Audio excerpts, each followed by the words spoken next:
내 생각에 아마 교과서에 나오지 않는 작품도 분명히 하나 한두 개 정도는 볼 거고요. 그 다음에 그 일반 이제 뭐 시나 소설 같은 문학 작품이 아닌 뭐 영상이라든지 또는 그 쌤이 저번에 왜 노래도 틀어줬잖아. 노래 가사라든지 이런 것들도 학교에서 좀 다룰 가능성이 좀 높습니다. 알겠죠? 그래서 그 학교에서 배우는 문학 개념을 좀 잘 배우시길 바랍니다. 고등학교 올라가면 어차피 도움이 될 거야. 자, 일단은 요거부터 봅시다. 답부터 불러줄게요.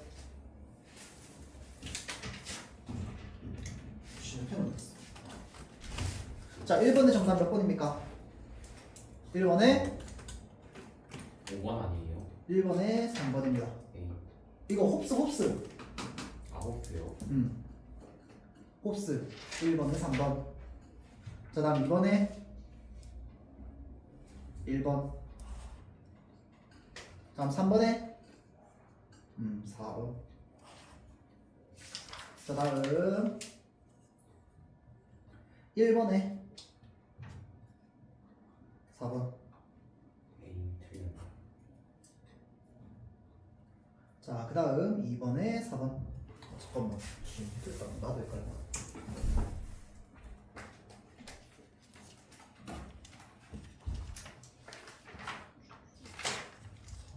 페이지.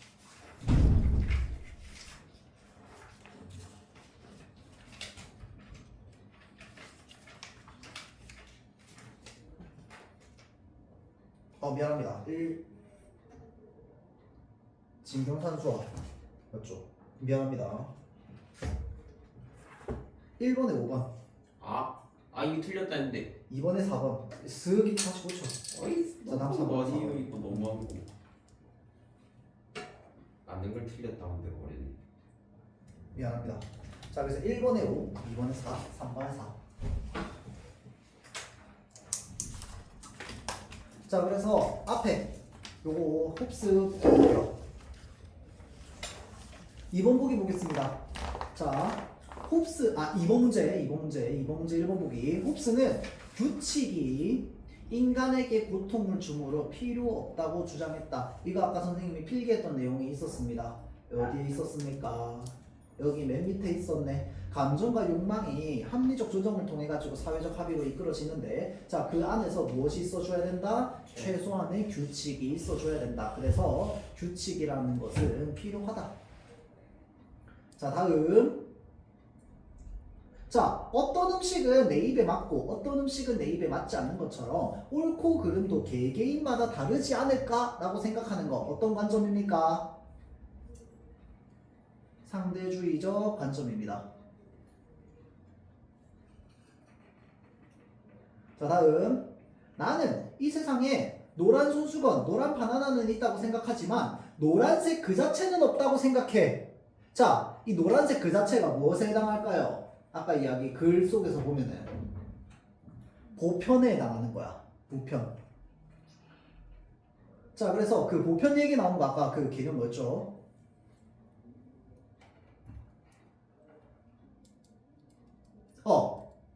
요거 유명론이다. 그쵸? 자, 그래서 요거 영희는 유명론의 입장.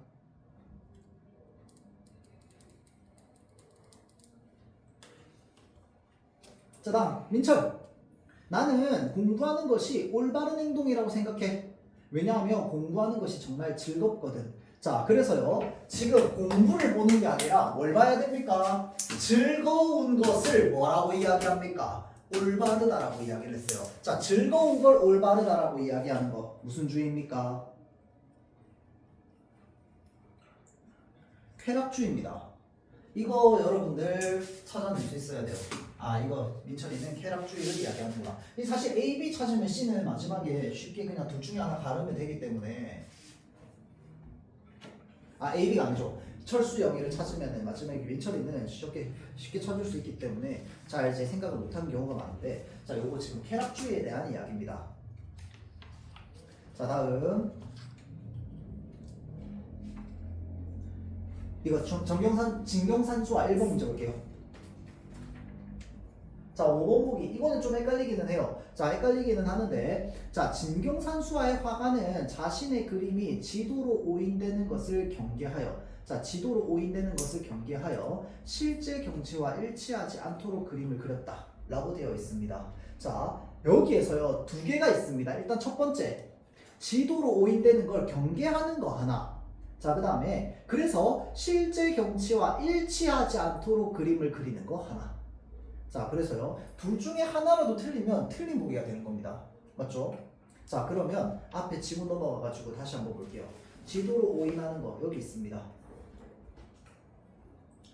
자, 일단 기본적으로 이 회화식 지도로 간주되고요. 그 다음에 회화식 지도로서 금강산 그림이 등장하면서 여행객들은 유람에 유용한 도구로 사용할 수 있었지만 화가들은 자신의 진경산수화가 지도로 오인될까 우려하기도 했습니다. 자, 우려하기도 했는데요. 그렇다고 해서 그림을 바꾸어서 그렸다라고 하는 게 지금 나와 있습니까? 나와 있지 않습니다. 자, 그래서요 다시 앞으로 돌아가서요. 자, 지도로 오인되는 것을 경계한다라고 하면 좀 그렇지만 우려는 했습니다. 우려는 했어요. 그런데 그래서 실제 경치와 일치하지 않도록 그림을 그렸습니까? 그거는 아닙니다. 그런데 또 하나 있습니다. 그러면 진경산수화가 실제 경치랑 똑같냐? 그건 또 아닙니다. 진경산수화는 실제 경치랑 좀 달라요. 왜 다른데? 정선의 그림을 바탕으로 봤을 때 정선의 그림은 실제 조선의 산수에 가깝게 그리기는 했지만 어찌됐건 진경산수화 자체가 무엇을 추구한다라고 되어 있어요? 본질적인 아름다움을 추구한다라고 되어 있잖아. 그쵸? 자, 그래서 이 본질적인 아름다움, 주체적인 미의식, 본질적 세계를 창출한다. 그래서 조선의 산수를 실제 모습에 가깝게 묘사하기는 했지만 그렇다고 해서 보이는 대로 재현한 거다? 아니다? 아니다. 그런데 보이는 대로 재현하지 않은 이유가 지도로 오인할까봐 그런 거야? 그건 아니죠. 뭔데요? 이 본질적 의미, 그러니까 본질적 세계를 그려내기 위해서 이 실제 모습과 조금 다르게 그려낸 거죠. 맞죠? 자, 그래서 지도로 오인할까봐 그렇게 그려낸 게 아닌 게 되는 겁니다. 그래서 여기가 X. 그래서 1번 보기는 정답은 5번입니다. 자, 다음 3번 문제 볼게요. 빠르게 엄청난 시간이 없다. 자, 제욱시스와 파라시우스는 누가 더 그림을 잘 그리는지 시합을 벌였대요. 자, 제욱시스는 포도를 그렸고 너무나 진짜 같아서 새들이 쪼아먹으려고 달려들었답니다. 자, 이 경쟁자가 무슨 그림을 그렸는지 보려고 장막을 들추려고 했는데 그 장막은 진짜 장막이 아니라 파라시우스가 그린 그림이었대요. 자, 그래서 깜빡 속아 넘어간 제우스씨는 파라시우스의 승리를 인정했대요. 자, 이들에게 잘 그린 그림이란 최대한 대상과 가깝게 재현되어서 눈으로 보기에 진짜 같은 착각을 주는 가상을 이제 잘 그린 그림이라고 했대요. 자, 그래서 4번 보기 볼게요. 정선과 A가 그림을 통해 추구한 재현의 의미는 동일한 것이겠군이라고 했을 때 이 A가 그림을 통해서 추구한 재현의 의미는 뭐였습니까? 최대한 대상과 가깝게 재현입니다.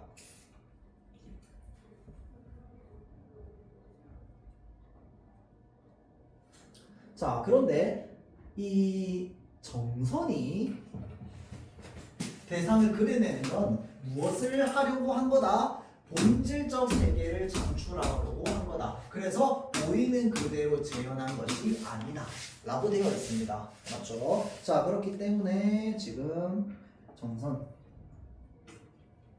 재현의 의미가 동일하지 않습니다. 맞죠? A는 대상과 가깝게 재현, 정선은 뭔데요?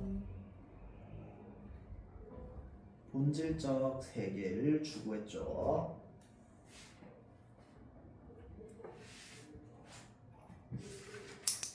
자, 그래서 정답이 4번입니다.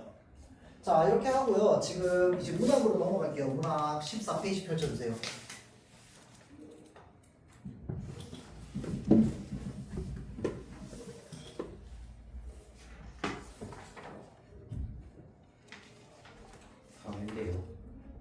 응? 4회인데요, 진짜 또. 아닌데 실적 1인데 적동생. 정부의 시장 개입인데요. 뭐라고? 정부의 시장 개입이라는데요. 아니 문학. 문학을 펼쳐달라고요. 길 아니 길도기요? 아니 이거 비상.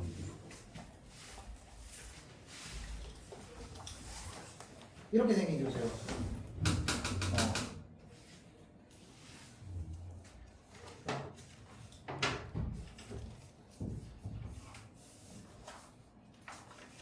자, 접동새. 바로 볼게요. 자, 접동새라고 하면요. 우리말로 접동새 말고 다른 말로도 많이, 다른 이름으로도 많이 불립니다. 자, 그래서 소적새라고도 불리고요. 그 다음에 비촉도라고도 불리고요. 두견새라고도 불립니다. 자, 그래서 이 접동새, 소적새, 소적새, 기촉도, 두견새는 다 똑같은 의미입니다. 다 그냥 이 새를 부르는 이름, 또 다른 이름 명칭이거든요. 자, 그래서 얘네들이 일단 기본적으로 무엇을 상징하느냐라고 하면요. 한국 문학에서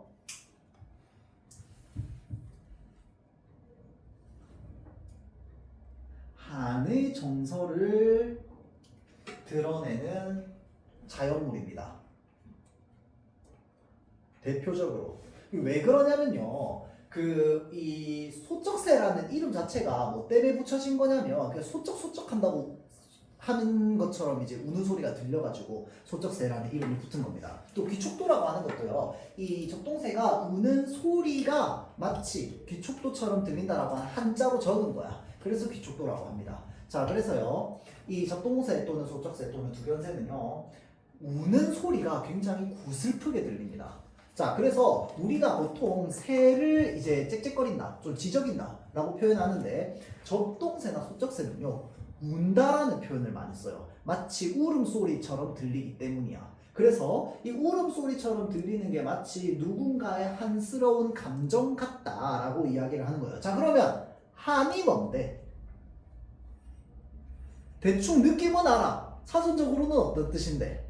마음속으로 얼매인 감정. 어떻게 알았어요? 그냥 옛날에 한번 들은 적이 있었어요. 가슴 속에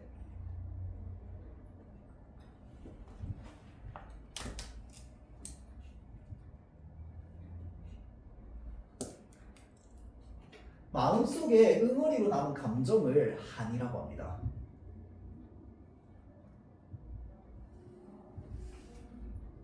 자, 그래서 마치 그런 응어리를 가지고 있는 구슬픈 울음소리 같은 느낌이 드는 거죠. 이 접동새의 울음소리가.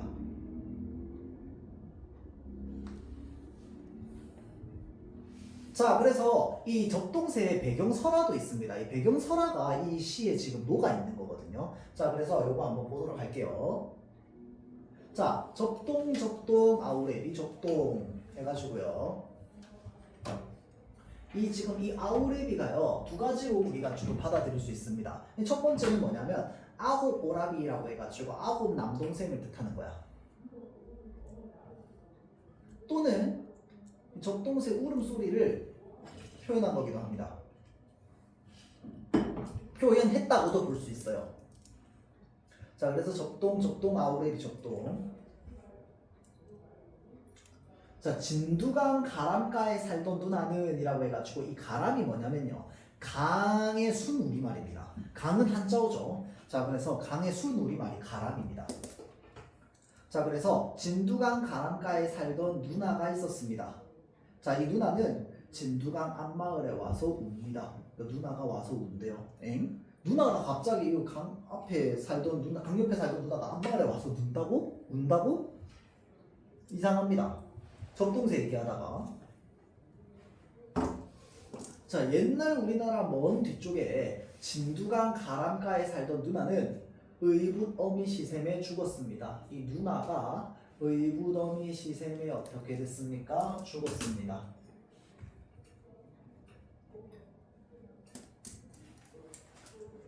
이게 배경설화입니다. 접동새와 관련되어 있는.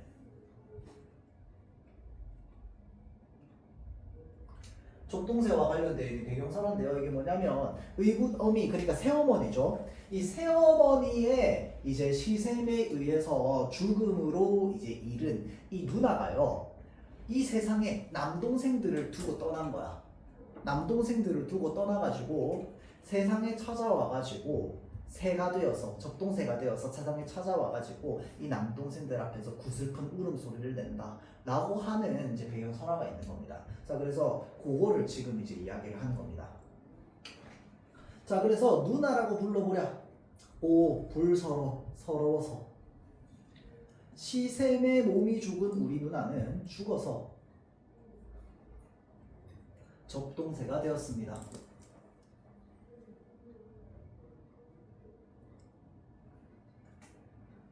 자, 그래서 아홉이나 남아되던 오랩동생은 이제 남동생을 뜻합니다.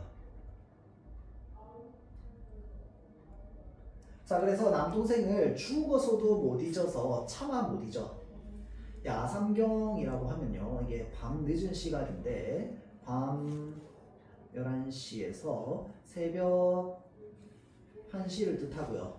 그것뿐만 아니라 이 삼경이라고 하는 표현이 엄청 많이 나오거든요. 우리 옛날 고전문학이나 이런 데서도 딱 삼경하면 어느 시간대냐면 그때 당시에는 우리는 지금 밤 11시에 새벽 1시면은 야 이제 좀 잘까 하는 시간인데 그때 당시에는 완전 한밤중입니다. 완전 한밤중이라서요. 삼경에 잠을 안 자고 있다, 삼경에 깨어 있다라고 하는 건 좀 심각한 일입니다. 이 시간까지 잠을 못 자다니 라는 느낌입니다. 그러니까 어떤 마음에 힘든 일이나 이런 것들이 있거나 마음이 복잡하거나 또는 뭐 어떤 큰 일이 있거나 해야지만 삼경에 잠을 못 자고 있는 거야. 웬만하면 다 자고 있으니까 삼경이라는 시간에. 사경에 매달려 설마 새벽 1시부터 뭔가 해내고 거예요? 아니 사경이라고 하는 거는 저거죠. 죽을 사자죠.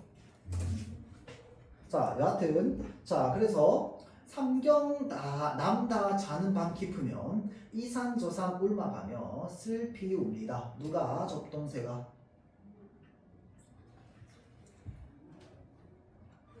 그런데 이 적동새 또는 누구라고도 볼 수 있어요. 누나라고도 볼 수 있습니다.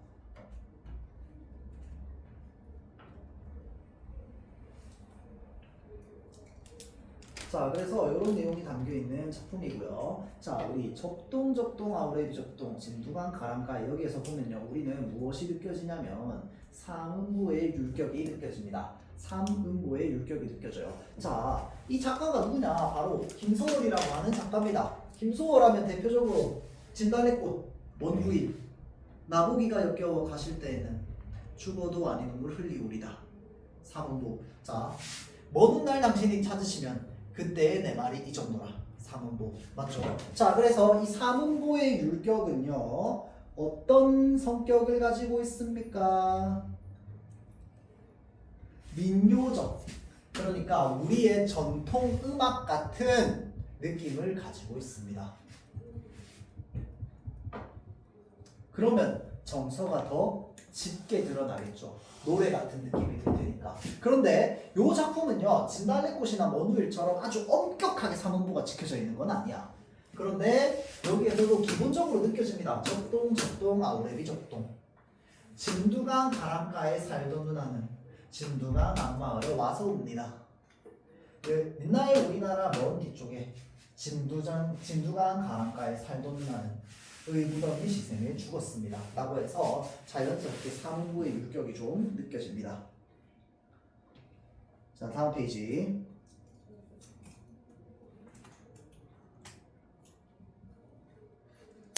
자, 그래서요. 지금 이 이제 적동새 설화를 가져와 가지고 그것을 현대시의 형식으로 변용하고 재창조했습니다. 10번 문제 여기 보기. 자, 그래서요 설화를 통해 당시 나라를 잃고 슬픔에 빠진 우리 민족의 한을 전통적인 율격으로 노래하고 있다 라고 볼 수 있다 라고 되어 있다. 그쵸? 자, 그래서 우리 모의고사 풀 때도 이런 보기 문제 많이 나옵니다. 자, 이런 보기가 있으면 일단 기본적으로 이제 감상을 할 때 무엇을 기준으로 한다? 이 작품에서부터 보기를 바탕으로 해석을 한다. 알겠죠? 자, 그래서 문제를 풀 때 그렇게 해야 되고요. 8번 문제 1번 보기 보겠습니다. 애상적어조. 애상이 무엇일까요? 애상적이다 라고 하는 건 슬프다라는 뜻입니다. 자, 그래서 애상적 어조, 슬픔이 묻어나는 어조를 통해서 비극적인 분위기를 드러내고 있다. 맞습니까? 맞죠? 이 접동새의 울음소리가 참 구슬프게 들려요. 그래서 이 접동새의 이 설화를 이용해 가지고 이 어떤 한스러운 마음을 드러내고 있잖아. 맞죠? 그럼 비극적 분위기에 맞는 말이 되겠죠. 자, 다음 음성상징어. 이거는 의성어, 의태어를 말합니다. 4번 보기.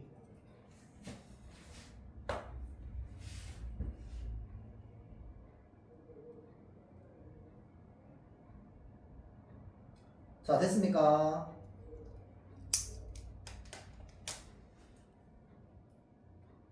자, 다음 향수 넘어갑시다.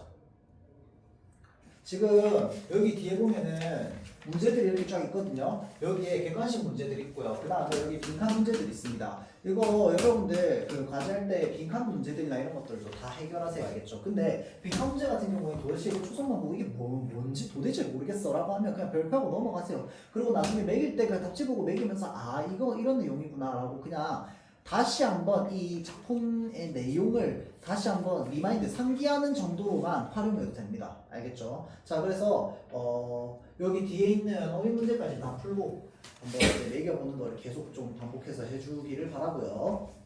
자, 요거 두 번째 작품 넘어갑시다. 향수. 자, 향수가 무슨 뜻입니까? 그 고향을 그리워한다. 고향을 그리워하는 감정이죠.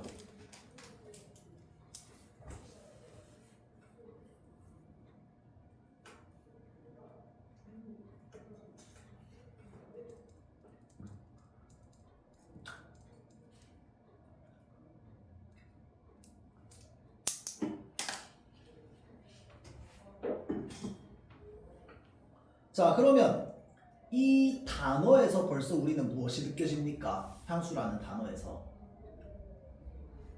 정서가 짙게 느껴집니다. 자, 정서 얘기하는 김에 쌤이 항상 반복적으로 늘 이야기하는 요 시를 읽을 때 우리가 좀 중요하게 생각해야 되는 요소 한번 표시해 봅시다. 자, 일단은 시에서 화자, 다음 시적 상황, 그 다음 세 번째 정서.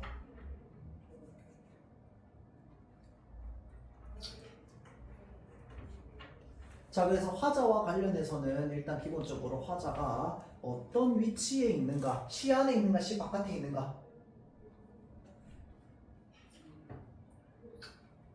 자, 다음 어떠한 태도를 보이고 있는가.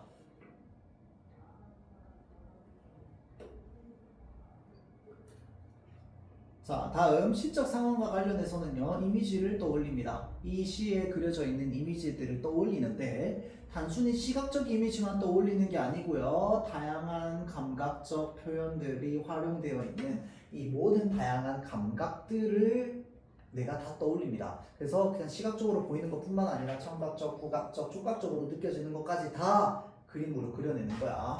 자, 다음 정서는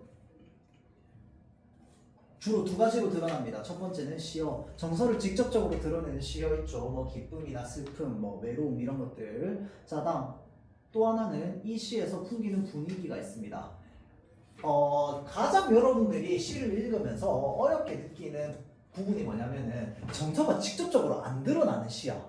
숨겨져 있어요. 숨겨져 있으면은 무엇을 통해서 이 글에 나와 있는 이 그려져 있는 분위기를 통해서 내가 느껴야 되거든. 그래서 그런 작품들이 좀 어렵죠. 자, 그래서 어찌됐건 간에 항상 시라고 하는 거는 여기에 있는 게 가장 기본이 되어야 됩니다. 그래서 여기에 있는 거를 기본적으로 파악한 다음에 나머지는 그때그때 상황에 맞게끔 이런 관점으로 해석해서 읽을 수도 있고 저런 관점으로 해석해서 읽을 수도 있고, 그런데 어떤 관점으로 해석해서 읽든지 간에 여기에 있는 이 세 가지 요소는 대부분 글을 읽는 사람이라면 다 비슷하게 읽어줘야 됩니다. 그거는 기본이니까. 자, 그게 이제 시읽기의 틀이라고 볼 수 있겠죠. 자, 볼게요.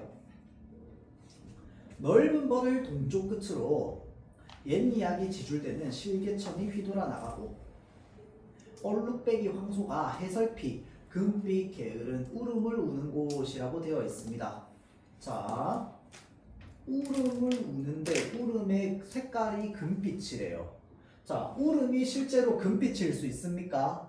없습니다. 맞죠? 자, 그러면 금빛 게으른 울음이라고 하는 건 일단 기본적으로 두 가지의 감각이 들어 있습니다. 울음이라고 하는 청각과 그 다음에 금빛이라고 하는 시각적 감각이 동시에 그려져 있죠. 자, 그래서 이런 걸 뭐라고 합니까? 공감각적 표현이다라고도 이야기를 한다. 그쵸? 또는 감각의 전이라는 말도 씁니다. 전이가 뭡니까? 어디로 퍼져나가는 거야. 맞죠? 원래는 A라는 감각이었는데 B라는 감각으로 퍼져나간 거야. 그래서 그거를 감각의 전이라고도 이야기를 합니다. 자, 그래서 지금 요거 같은 경우 금빛 게으른 울음 같은 경우에는요 어떻게 전이가 된 것이냐, 청각의 시각화가 이루어진 겁니다. 자, 왜 청각이 먼저 나오느냐? 금빛 게으른 울음이라고 했을 때요. 금빛이 중요해요? 울음이 중요해요? 울음이 중요합니다. 말하고자 하는 건 울음이야. 울음은 울음인데 그게 금빛이라며. 그러니까 청각을 시각화해서 나타낸 겁니다. 알겠죠? 자, 그래서 청각을 시각화한 감각의 전이가 되어 있는 표현입니다. 자, 그러면 넓은 벌판 동쪽 끝으로 옛 이야기가 지줄되는 실개천이지 강이잖아. 그쵸? 강이 이렇게 쫙 퍼져나가는 이 모습이 전부 어떤 모습이라는 거야? 고향 마을의 모습이라는 겁니다.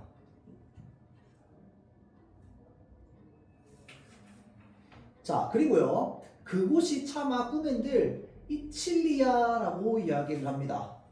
자, 이칠리아라고 하는 건 다른 말로 하면 그곳이 차마 꾸맨들 잊어지겠느냐 라고 얘기하는 거죠. 자, 이게 잊어지겠느냐라고 물어보듯이 이야기합니다. 물어보듯이 이야기하는데 사실은 거기에는 물어보는 의도가 담겨 있나요? 아닙니다. 물어보는 의도는 담겨 있지 않죠. 자, 그래서 실질적인 의미는 뭐야? 잊히지 않는다를 말하고 있는 거죠. 자, 그래서 이칠리아라고 해서요 겉으로는 의문문의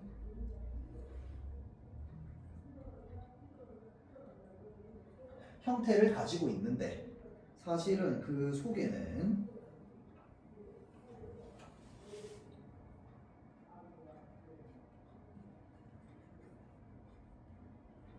물어보는 의도가 없는 표현,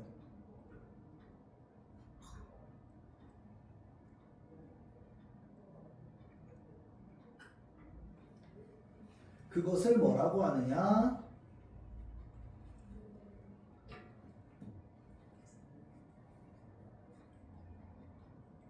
설의적 표현 또는 설의법이라고 이야기합니다.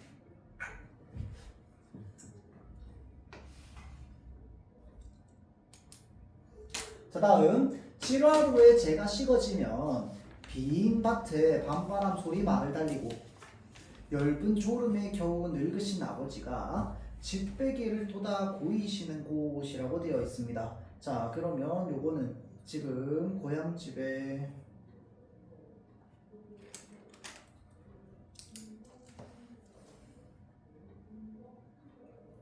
이 아버지가 평화롭게 주무시고 있는, 낮잠 주무시고 있는 이 모습을 떠올리면서 뭐 하고 있는 거야? 그곳이 차마 꿈엔들이 진리야 라고 하면서 잊어지지 않아, 너무 그리워 라고 이야기를 하고 있는 거죠.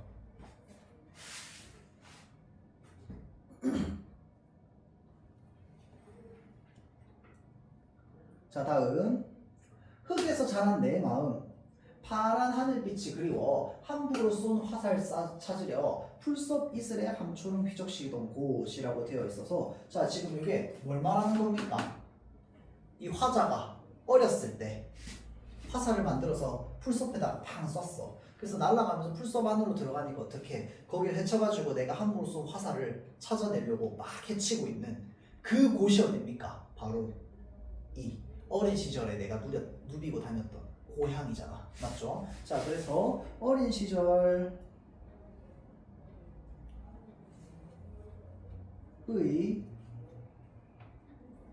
고향. 그래서 그것이 차마 꾸멘들이 진리야. 잊어지지가 않아.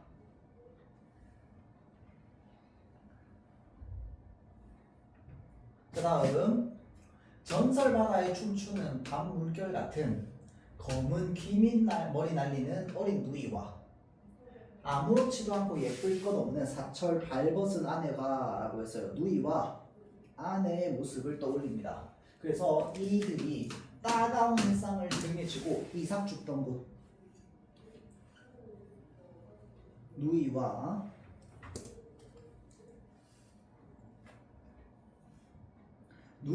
아내의 모습을 떠올리면서 고향 동네 고향집의 모습을 떠올립니다. 그래서 그곳이 잊혀지지 않는다, 잊히지 않는다. 자, 다음 하늘에는 성금별 알 수도 없는 모래성으로 바로 옮기고 서리 까마귀 우지짓고 지나가는 초라한 지붕 흐릿한 불빛에 돌아앉아 도란도란 거리는 곳이라고 해서요. 도란도란 거리는 건 어디에서 도란도란 거리는 거겠어? 고향 집 아니겠다, 그치? 자, 그래서요 초라한 지붕이라고 하는 거는 그렇게 부유하게 살지는 않아. 소박하게 살아가고 있지만 그래도 그 속에서 도란도란 거리는 화목한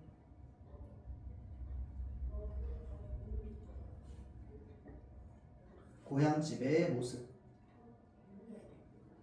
이야기하고 있죠.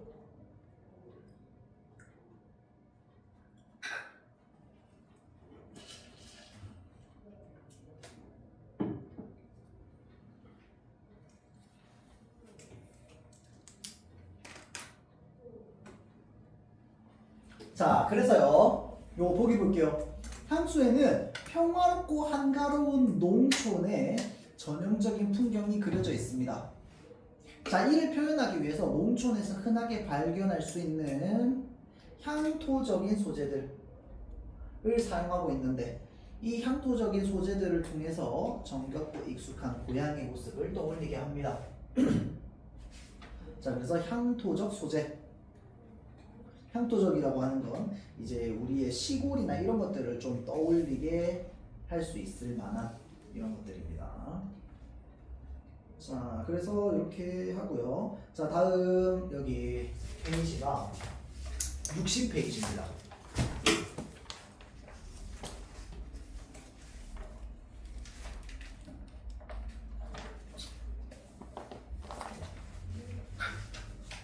자, 그래서 여기까지가 오늘 진도입니다. 자, 소설이고요.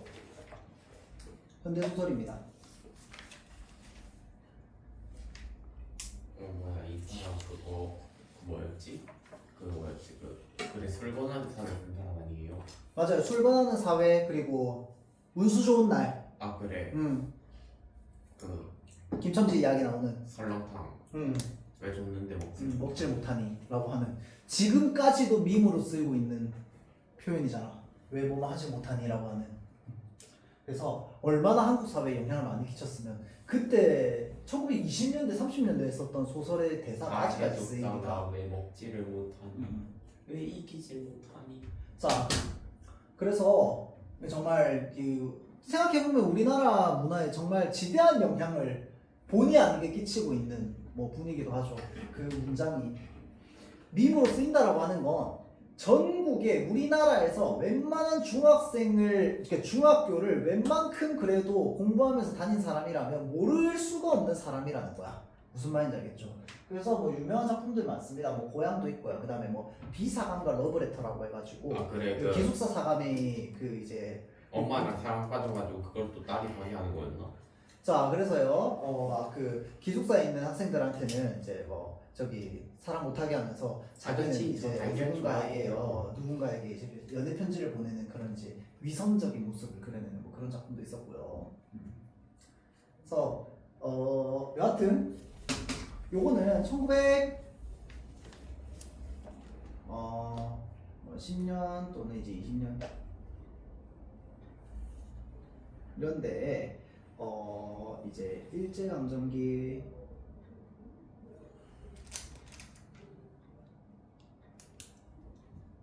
시기에 뭐 농민이라든지 또는 하층민의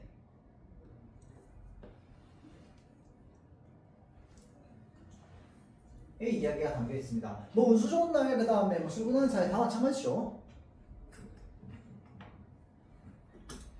자, 그래서 일단은 앞에 있는 줄거리부터 보겠습니다. 자, 나라고 되어 있습니다. 아, 이거 작품 몇 인칭입니까? 1인칭입니다. 자, 그런데 이 작품은요, 그 액자식 구성이라 가지고 중간에 또 내부 이야기가 또 삽입이 되어 있거든요. 그래서 그거까지 조금 입체적으로 한번 봐야 됩니다. 자, 나는 대구에서 서울로 가는 기차 안에서 조선, 중국, 일본 3국의 옷을 섞어 입은 듯한 기이한 옷차림의 그를 보면서 호기심을 느끼다가 그의 말과 행동에 거부감을 보이기도 합니다. 자, 그러니까 지금 나가 누굴 만난 거야? 기차에서 그를 만났습니다. 자, 그래서 나는 그의 이야기를 듣는 것으로 이야기가 거의 대부분 전개가 됩니다. 자, 그래서요, 나는 자신에게 말을 걸어오는 그를 거부하지 않고 그와 대화하게 됩니다. 그는 나에게 일자리를 알아보러 무작정 서울로 가고 있는 중이라며 자신의 사연을 말합니다. 자, 그래서 이 사연을 말하는데 이 사연이 어떤 사람들의 사연이다. 요때 당시의 사람들의 어떤 모습을 그리고 있는 사연이다 라고 생각하면 됩니다. 자, 앞에 구석부터 할게요. 자, 그러자 그 시대 타령의 실마리는 풀려 나왔답니다. 그의 고향은 대구에서 멀지 않은 K군 H란 외딴 동네였답니다. 한 100% 남짓한 그곳 주민은 전부가 역둔토를 파먹고 살았는데, 역둔토로 말하면 사삿집 땅을 붙이는 것보다 떨어지는 것이 후하였대요. 자, 그래서 이 역둔토라고 하는 게 뭐냐면요, 쉽게 말하면은 이 역에 속한 이제 논밭이나 또는 이 둔토라고 하는 건 군대의 군량을 마련하기 위한 땅을 말합니다.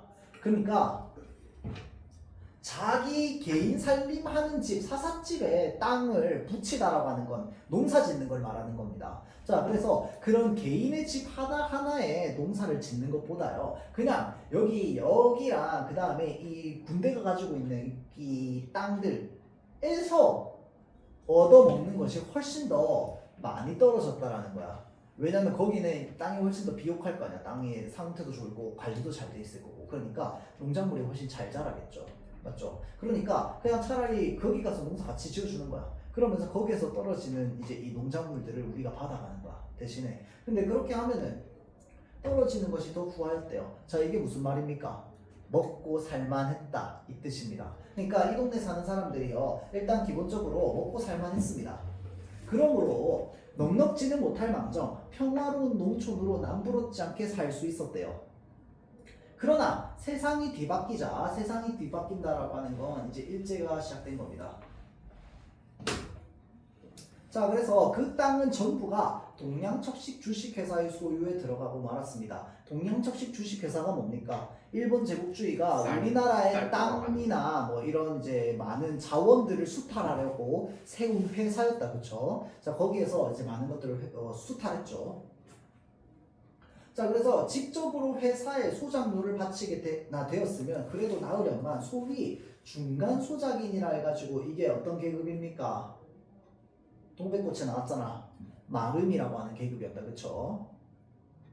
자, 그래서 중간 소작인이라는 것이 생겨나가지고 저는 손에 흙 한 번 만져보지도 않고 동양척식 주식회사에서는 소작인 노릇을 하고, 그러니까 큰 회사 앞에서는 마치 그냥 소작인인 척 굽신굽신하면서 실제로 농사를 짓는 실작인, 소작인들 앞에서는 지주행세, 땅 주인 행세를 막 하는 겁니다. 자, 그래서 소작료를 물고 나서 또 중간 소작인에게 긁히고 보니 실작인의 손에는 소출의 3알도 떨어지지 않았다라고 해서요. 이 소출이 뭐냐면 농작물을 뜻해요. 농사를 통해서 얻은 이제 작물들. 근데 전체적으로 농사를 해내서 얻은 이 농작물들의 3알도 떨어지지 않았다. 3알이 얼마입니까? 10분의 3. 30%죠.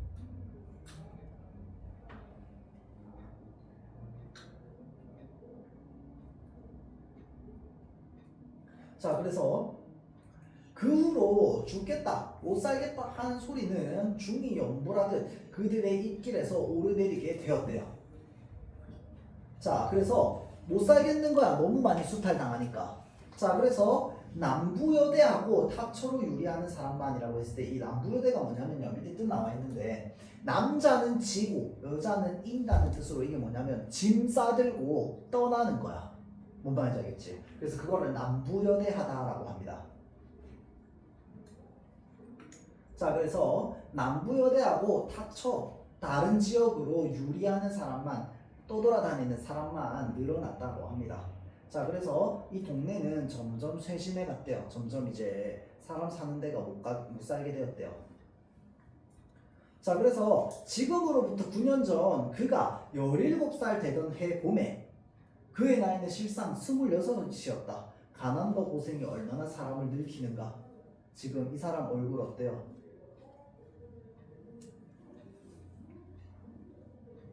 얼굴에서 고생이 묻어납니다. 그러니까 늙어 보이는 거죠. 실제 나이는 그 얼굴이 실제 나이보다 그만큼 고생이 있기 때문에. 자, 그래서 그의 집안은 살기 좋다는 바람에 서간도로 이사를 갔었대요. 어디로 갔었느냐? 서간도로 갔었습니다.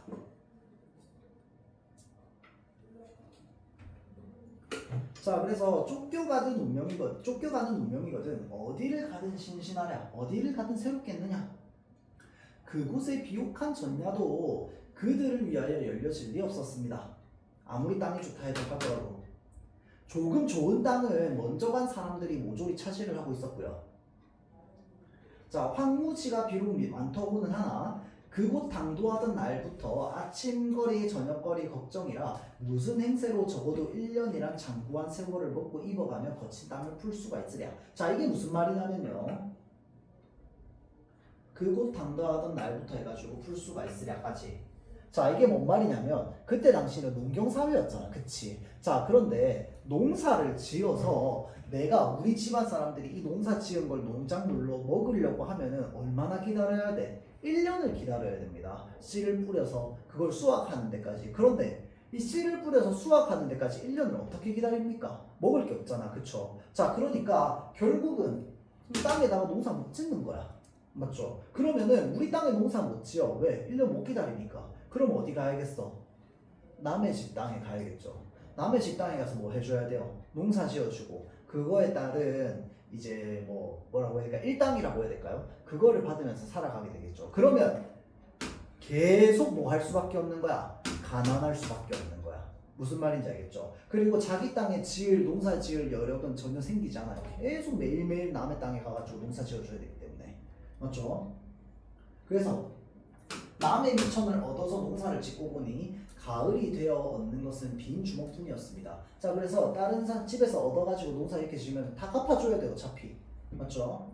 자, 그래서 이태 동안 2년 동안 사는 것이 아니라 억지로 버텨서 갈째 그의 아버지는 병을 얻어서 외로운 혼이 되고 말았다라고 하는 게 뭡니까? 돌아가셨다라는 거죠. 그래서 아버지를 잃었습니다. 서간도에서.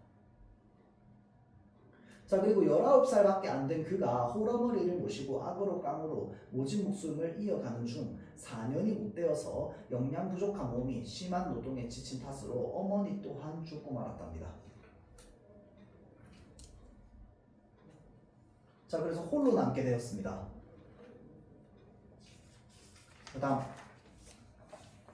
62페이지. 자, 모친까지 돌아가셨구만.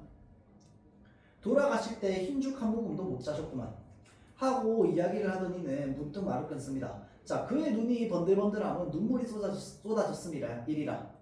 나는 무엇이라고 위로할 말을 몰랐답니다. 자, 한동안 머뭇머뭇이 있다가 나는 차를 탈 때 친구들이 사준 정종병 마개를 빼었대요. 자, 그래서 정종이 뭡니까? 제사 지낼 때 따르는 술 이런 것들이 정종이죠. 자, 그래서 첫 잔에 부어서 그도 마시고 나도 마셨답니다. 악착한 운명이 던져준 깊은 슬픔을 술로 녹이려는 듯 연거푸 5잔을 마신 그는 다시 말을 계속했대요. 자, 그 후 그는 부모 잃은 땅에 오래 머물기 싫었답니다. 그래서 신의주로 안동현으로 품을 팔다가 결국은 일본으로 벌이를 찾아가게 되었답니다. 그래서 구주 탄광에 있어도 보고, 구주는 규슈. 자, 그 다음에 대판 절공장에도 이제 몸을 담아 보았대요. 벌이는 조금 나았으나 외롭고 젊은 몸은 자연히 방탕해졌답니다. 자, 그래서 돈을 모을래야 모을 수 없고 이따금 울화만 치마치기 때문에 한 곳에 주접을 하고 있을 수도 없었다. 주접이라고 하는 건 거기에 이제 이 털을 잡고 계속 사는 거야. 자, 그래서 화도 나고 고국 산천이 그립기도 하여서 훌쩍 뛰어나왔다가 오래간만에 고향을 둘러보고 벌이를 구할 겸 서울로 올라가는 길이라고 합니다. 자, 그러니까 일단 기본적으로 원래 고향에 살았어요. 맞지? 자, 고향에서 살다가 고향을 떠나갔습니다. 왜 떠나갔어? 너무 배가 고파서, 너무 수탈이 심해져서. 자, 그래서 어디로 갔습니까? 서간도로 갔습니다. 자, 그런데 거기에도 먹을 거 없는 건 마찬가지였어요. 그래서 거기에서 부모님 2명을 잊고 어디로 갔습니까? 신의주 또는 안동현으로 갔고요. 거기에서 이제 또 어디로 갔습니까? 일본으로 갔다가 다시 고향으로 돌아온 거죠.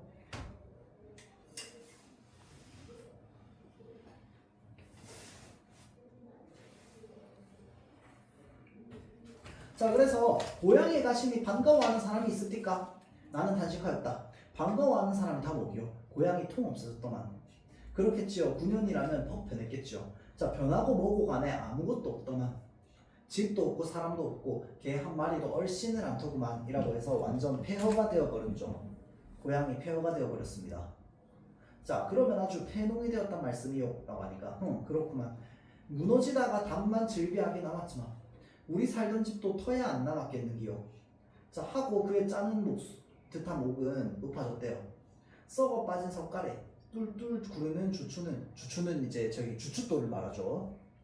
자, 꼭 무덤을 파서 해골을 헐어 젖혀놓은 것 같더만. 세상에 이런 일도 있는기요. 자, 배겨우 살던 동리가 10년도 못 되어서 통 없어질 수도 있는기요 라고 하는 게 지금 뭡니까? 일제강점기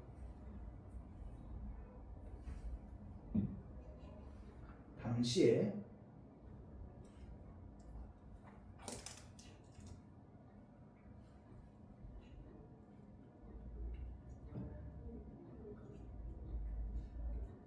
당시 농촌의 모습.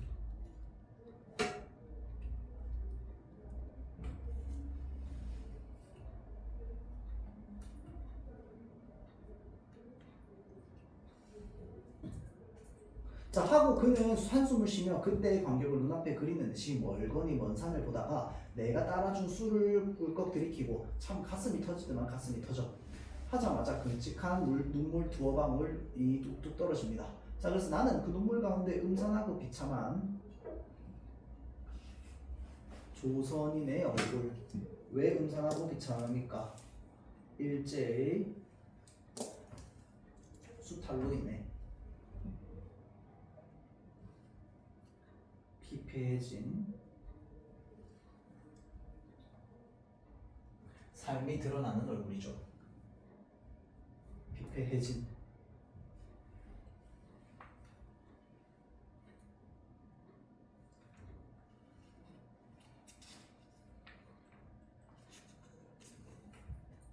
자, 이었고 나는 이런 말을 물었대요. 그래, 이번 길에 고향 사람은 하나도 못 만났습니까? 그러니까 하나 만났구만. 단지 하나.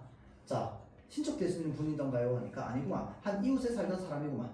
자, 그의 얼굴은 더욱 침울해진대요. 여간 반갑지 않으셨겠지요. 반갑다마다 죽은 사람을 만난 것 같더만. 더구나 그 사람은 나와 까닭도 좀 있던 사람인데, 까닭이라니?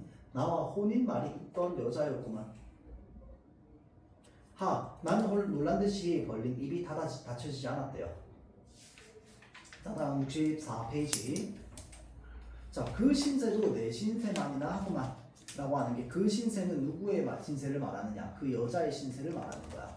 내 신세는 그의 신세를 말하는 거고.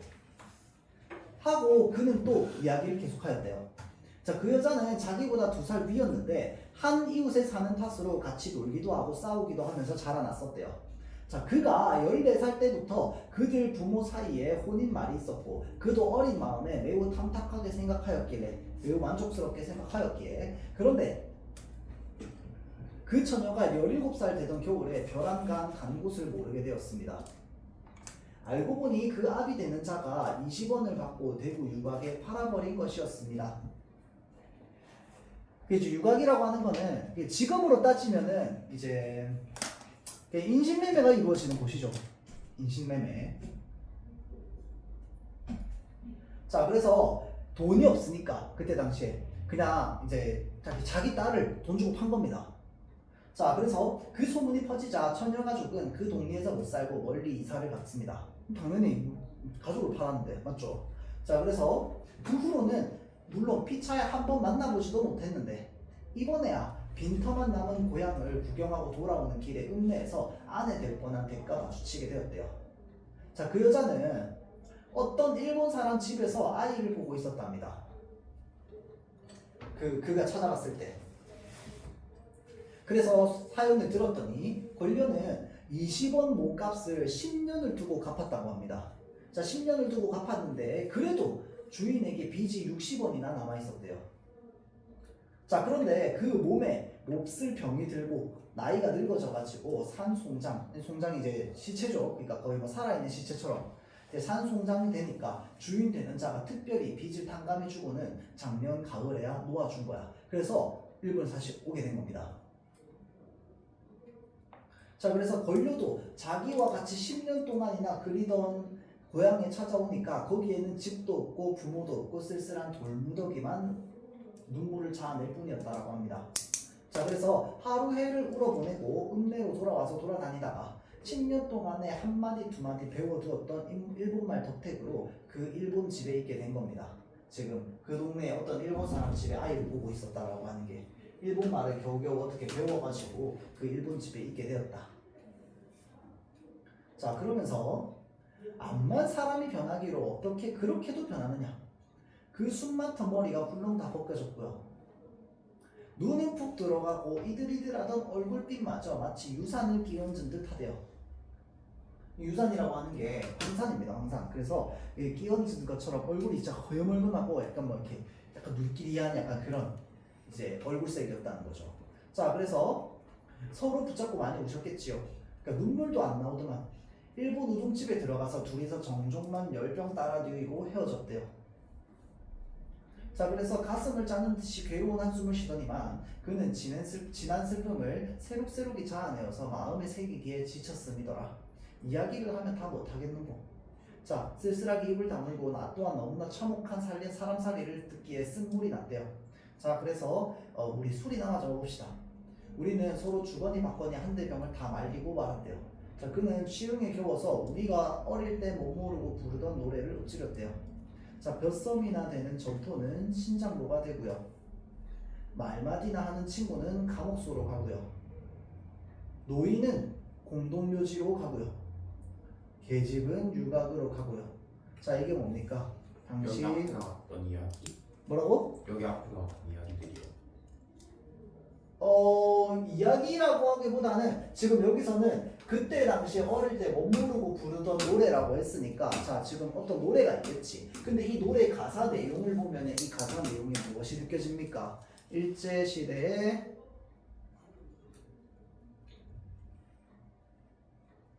수탈당하던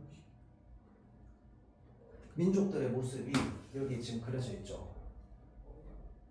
이야기에.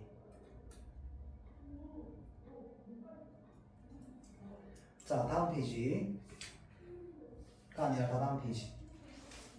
여기에 여기 있습니다. 노래 이 민요의 기능.